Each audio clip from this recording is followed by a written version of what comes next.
ഞാൻ തിരിച്ചെത്താം. ഇപ്പോൾ അഡ്വക്കേറ്റ് ഹരീഷ് വാസുദേവൻ നമ്മോടൊപ്പം ചേരുന്നു. ശ്രീ അഡ്വക്കേറ്റ് ഹരീഷ്, ഇപ്പോൾ ബംഗാളി നടി ശ്രീലേഖ മിത്രയാണ് രഞ്ജിത്തിനെതിരെ രേഖാമൂലം പരാതി നൽകിയിരിക്കുന്നത്. തീർച്ചയായും നിയമ നടപടികളിലേക്ക് പോകേണ്ട സാഹചര്യം തന്നെ ഒരുങ്ങിയിരിക്കുന്നു. എങ്ങനെയാണ് താങ്കൾ ഇത്തരം കാര്യങ്ങളെ കാണുന്നത്? ഒരു ആക്ഷേപം എന്നതിനപ്പുറം രേഖാമൂലം പരാതി നൽകുന്ന ഒരു സാഹചര്യത്തിലേക്ക് ഇവർ എത്തുമ്പോൾ, ഈ നടിമാർ എത്തുമ്പോൾ അതിനെ താങ്കൾ എങ്ങനെ വിശേഷിപ്പിക്കുന്നുണ്ട്?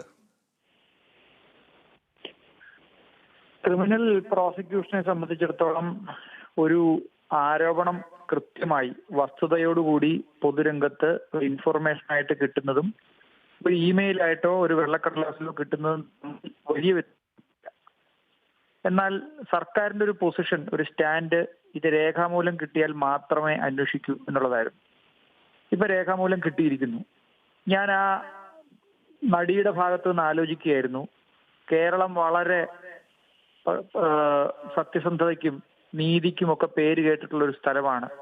ആളുകളുടെ അവകാശങ്ങൾക്ക് വലിയ പ്രാധാന്യമുള്ള ഒരു സ്ഥലമാണ്. സർക്കാരുകൾ അത്തരം അവകാശ ലംഘനങ്ങളെ ഒട്ടും വെച്ചു പൊറിപ്പിക്കാത്തൊരു സ്ഥലമാണ് എന്നൊക്കെ പറയുന്ന സമൂഹം കഴിഞ്ഞ 2 ദിവസമായി ചർച്ച ചെയ്തിട്ടും അതിനകത്തൊരു ക്രിമിനൽ പ്രോസിക്യൂഷൻ എടുക്കാനുള്ള ഒരു സ്റ്റെപ്പ് സർക്കാരിന്റെ ഭാഗത്തുനിന്ന് ഉണ്ടാവാത്തത് കൊണ്ടായിരിക്കണം അവർ പരാതിയുമായിട്ട് സമീപിച്ചത്. എന്തായാലും ആ കംപ്ലൈന്റ് നാഗരിക് സുരക്ഷ പുതിയ നിയമം അനുസരിച്ച്, ക്രിമിനൽ പ്രൊസീജിയർ കോഡിന്റെ പുതിയ നിയമം അനുസരിച്ച് തീർച്ചയായിട്ടും അതൊരു എഫ്ഐആറിലേക്ക് പോകുന്നതിന് വലിയ താമസമില്ല.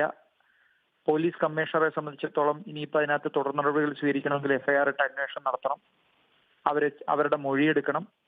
അപ്പോൾ തീർച്ചയായിട്ടും ബാക്കിയുള്ള ആളുകൾക്ക് ഒരു വലിയ ഒരു പ്രതീക്ഷയാണ്. അല്ലെങ്കിൽ ഇപ്പോഴും അങ്ങനെ പുറത്തു വരാൻ പലതരത്തിലുള്ള പ്രശ്നങ്ങളുള്ള ആളുകളെ സംബന്ധിച്ചിടത്തോളം അവർ വലിയ. ഞാൻ ഇടപെട്ടൊന്ന് ചോദിച്ചോട്ടെ, ഇതിപ്പോ 2009 നടന്ന കാര്യമാണ്, മറ്റ് പ്രത്യേകിച്ച് തെളിവുകളുമില്ല. ആ അടിസ്ഥാനത്തിൽ ഈ ഒരു നിയമ നടപടി എങ്ങനെ തുടരുമെന്നാണ് താങ്കൾ കരുതുന്നത്? തെളിവില്ല എന്ന് പറയാൻ പറ്റില്ല. തെളിവുണ്ടല്ലോ. ഒന്നാമത്തെ കാര്യം, അവരുടെ മൊഴി ഏറ്റവും പ്രധാനപ്പെട്ട തെളിവാണ്. ഇന്ത്യയിലെ തെളിവ് നിയമം അനുസരിച്ച് ഒരു സ്ത്രീയെ തൊട്ടിട്ടുണ്ടെങ്കിൽ, അവരുടെ ശരീരഭാഗത്ത് സ്പർശിച്ചിട്ടുണ്ടെങ്കിൽ അത് അൺവെൽക്കംഡ് ടച്ച് ആണോ അല്ലയോ എന്ന് പറയേണ്ടത് ആ സ്ത്രീയാണ്. അതുകൊണ്ട് തന്നെ അവരുടെ മൊഴിക്ക് വലിയ പ്രാധാന്യമുണ്ട്. 2, ആ കാലത്ത് തന്നെ അവർ ഈ കാര്യം 2 പേരോട് പങ്കുവച്ചിട്ടുണ്ട്. കേരളത്തിലെ തന്നെ വളരെ പ്രഗത്ഭനായിട്ടുള്ള മറ്റൊരു സംവിധായകനുമായിട്ടും ഡോക്യുമെന്ററി സംവിധായകനുമായിട്ടും കേരളത്തിൽ തന്നെ അറിയപ്പെടുന്ന ഒരു ആക്ടിവിസ്റ്റുമായിട്ടും അവർ ഈ കാര്യം പങ്കുവച്ചു. മറ്റു തെളിവുകളുണ്ട്. അവരുടെ സ്ഥലം പറഞ്ഞിട്ടുണ്ട്.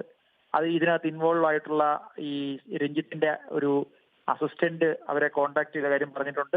രഞ്ജിത്ത് പറഞ്ഞ നുണയും നമ്മുടെ മുമ്പിലുണ്ടല്ലോ. അതായത് രഞ്ജിത്ത് പറഞ്ഞ ഇങ്ങനൊരു സിനിമയ്ക്ക് വേണ്ടി അവരെ ഓഡീഷന് വിളിച്ചു വരുത്തിയതാണെന്നാണ്. എന്തൊരു നുണയാണെന്നുള്ളത് ഇപ്പൊ കേൾക്കുന്ന. തീർച്ചയായും സമയക്കുറവുകൊണ്ട് മാത്രം ഞാൻ ഇടപെടുകയാണ്. വളരെ നന്ദി അഡ്വക്കേറ്റ് ഹരീഷ് വാസുദേവൻ പ്രതികരിച്ചത്. അദ്ദേഹം സൂചിപ്പിച്ചതനുസരിച്ച് ഇത്തരത്തിലുള്ള തെളിവുകളെല്ലാം ഉണ്ട്. അതുകൊണ്ട് തന്നെ ഒരു എഫ്ഐആറിലേക്ക്, പ്രോസിക്യൂഷൻ നടപടികളിലേക്ക് കടക്കാനുള്ള എല്ലാ സാധ്യതയും കാണുന്നു അഡ്വക്കേറ്റ് ഹരീഷ് വാസുദേവൻ. നേരത്തെ വിനേഷ് സൂചിപ്പിച്ചതുപോലെ ഇനിയും ഇത്തരത്തിലുള്ള ആരോപണങ്ങൾ കൂടുതൽ, അല്ലെങ്കിൽ ആരോപണങ്ങളൊക്കെ രേഖാമൂലം കേസുകളായി, എഫ്ഐആറുകളായി പുറത്തു വരും എന്ന് തന്നെ പ്രതീക്ഷിക്കാം.